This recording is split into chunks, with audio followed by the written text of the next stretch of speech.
Bonjour, je suis Patrick Offroy et vous écoutez le podcast de Planète aussi. Un podcast qui vous aide à mieux comprendre le berger australien, le berger américain miniature et le border collie. Avec ce podcast, ma mission est la même que depuis des années, faire connaître, apprécier et respecter le berger australien. Chaque semaine, je vais également faire le maximum pour vous faire découvrir les méthodes positives et bienveillantes d'éducation qui vont avec l'intelligence hors norme de ces merveilleuses races. Et si vous aimez les podcasts de Planète aussi, je vous invite à vous abonner au podcast pour être notifié de la sortie des prochains épisodes chaque semaine. Mon berger australien est toujours excité, 2 exercices. Je vous propose 2 exercices pour mettre en place des autocontrôles pour que le chien puisse apprendre à faire en fonction de vous. Je répète souvent que l'éducation canine, cela ne sert à rien. L'éducation canine ne sert à rien, sauf à ce que le chien fasse en fonction de vous. Cette idée est toute bête. Le chien n'a pas besoin d'être éduqué.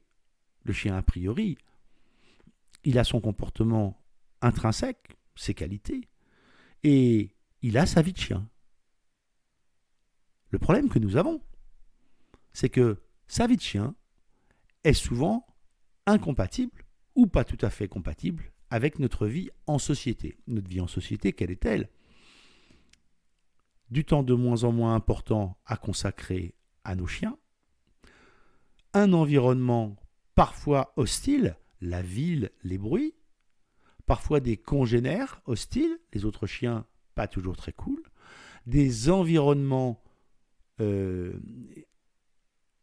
qui impliquent une réactivité du chien, les vélos, les skateboards, les voitures, les bus, toutes ces choses qui font que le chien va très facilement monter dans les tours, ne comprenant pas pourquoi il doit accepter ces choses qu'il considère comme agressives pour lui dans son environnement.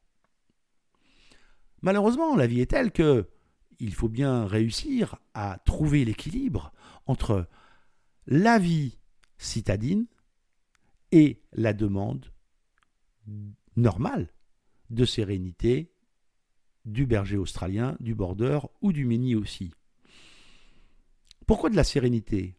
Parce que c'est pour ça qu'on appelle les chiens réactifs. Parce que en fait, le chien il est cool tranquillement dans la balade et d'un seul coup arrive dans son environnement un scooter.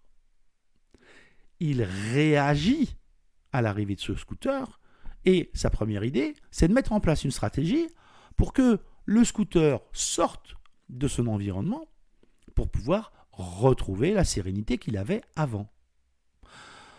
Un petit peu comme vous êtes tranquillement en train de manger autour du barbecue, et puis il y a une mouche qui vient, et cette mouche elle est là et elle vous énerve. Avant vous étiez cool, et là maintenant elle est en train d'essayer de déguster vos merguez à votre place. Qu'est-ce que vous faites ? Vous mettez en place une stratégie qui va vous permettre de sortir la mouche de votre environnement pour pouvoir reprendre sereinement votre repas en famille ou entre amis. Pour le chien, pour le berger australien, le border ou le mini aussi, c'est exactement la même chose. Vous allez me dire que les conséquences qui sont induites par ce comportement ne sont pas tout à fait les mêmes.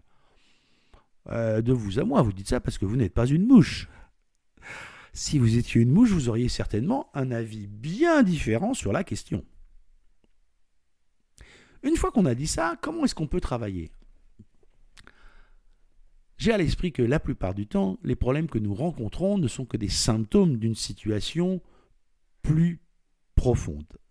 Il y a des antécédents. Les antécédents, c'est la plupart du temps que le chien est impatient et il exige des choses et il est habitué à réagir rapidement et vivement à des modifications de son environnement.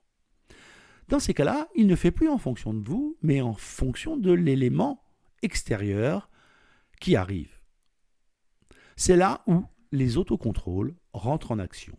Qu'est-ce qu'on appelle des autocontrôles ? Les autocontrôles, c'est travailler la frustration du chien, lui faire comprendre que finalement, il y a peut-être une meilleure solution que de foncer tête baissée entre guillemets, comme un gros bourrin sur le truc qui vient d'arriver dans l'environnement. Et ça se travaille en amont, et non pas seulement en présence du stimuli aversif qui est venu mettre le bazar dans son environnement, mais dans la vie de tous les jours. Comment est-ce qu'on peut travailler ça dans la vie de tous les jours ? Je vais vous proposer 2 exercices extrêmement simples.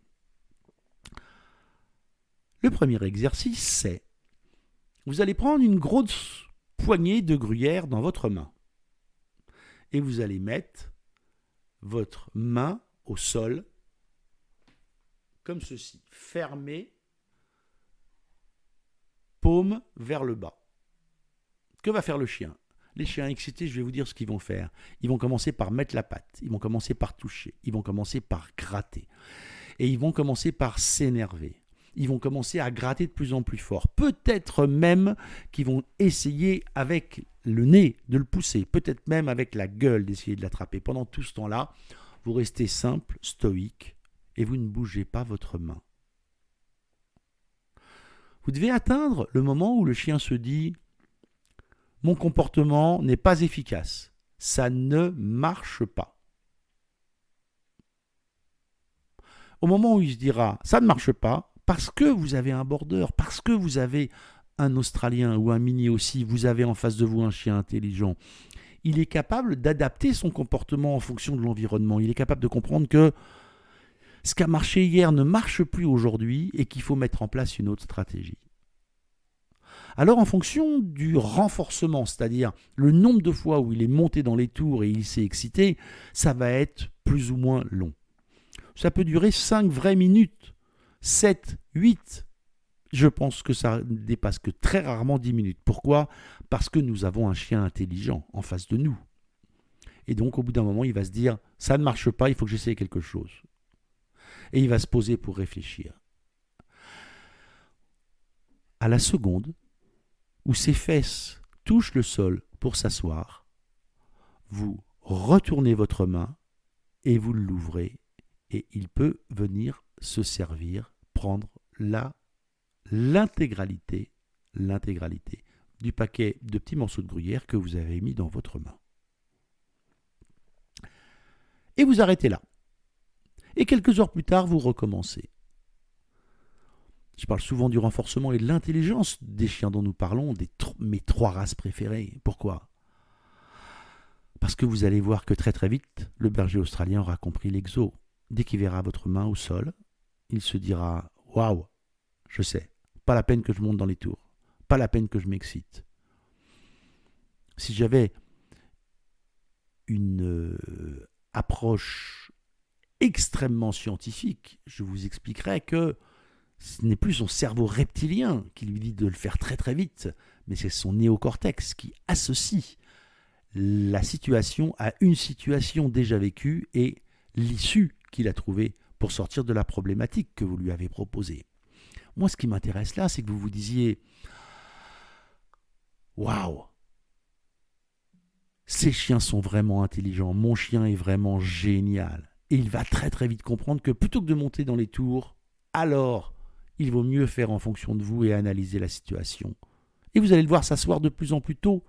Vous allez le voir s'asseoir de plus en plus fort. Parce qu'il aura compris qu'il vaut mieux faire en fonction de vous et que c'est vous qui avez la capacité ou non d'ouvrir la main, de retourner la main et de l'ouvrir.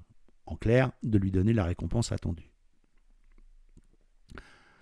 Ce premier exercice des autocontrôles est un exercice extrêmement simple à mettre en place.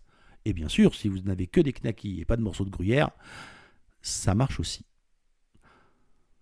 Le deuxième exercice que je vous propose est un tout petit peu plus complexe. C'est l'exemple du chien qui gratte à la porte. C'est un exercice que j'ai mis en place pour de très nombreuses races.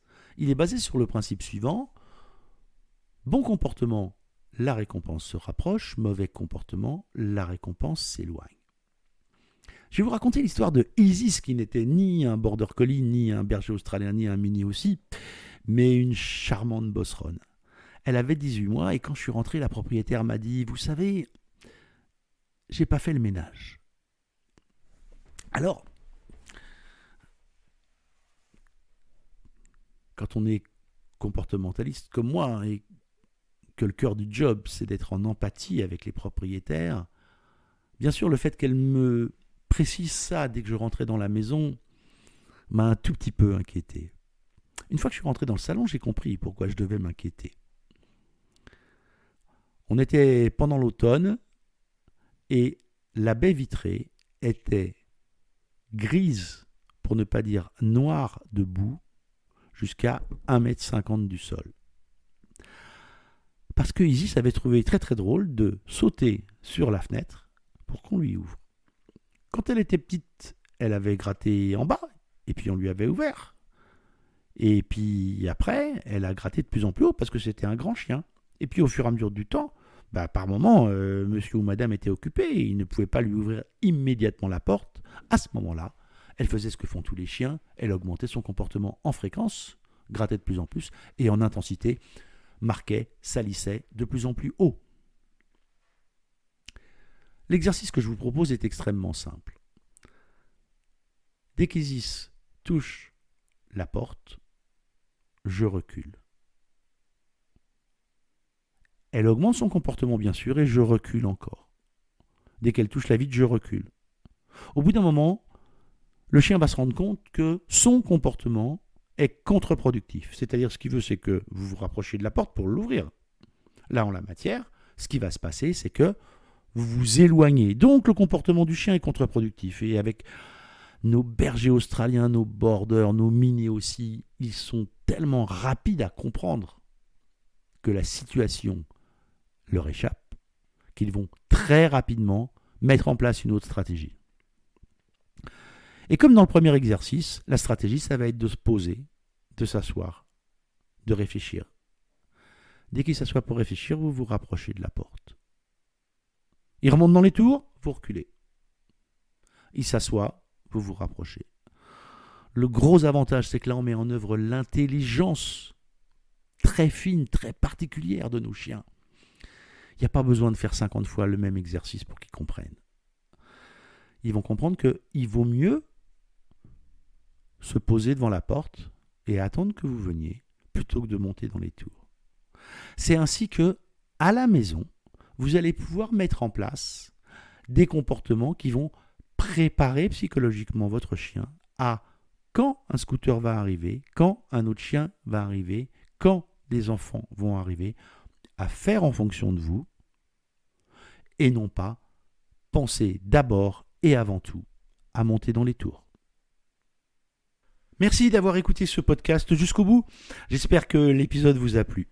Avant de vous quitter, je vous invite, comme toujours, à vous abonner au podcast pour ne pas manquer les prochains épisodes et surtout, n'oubliez pas de laisser une note 5 étoiles et un commentaire sur Apple Podcast. Cela vous prend moins d'1 minute et vous n'imaginez pas à quel point cela aide à faire connaître le podcast à plus de monde. Et en plus, je suis toujours content de lire tous les commentaires. N'oubliez pas d'aller voir également le site planètebergeraustralien.com, tout attaché en un seul mot sans accent, pour d'autres ressources. Amitié du Tarn et à très bientôt sur le podcast Planète aussi.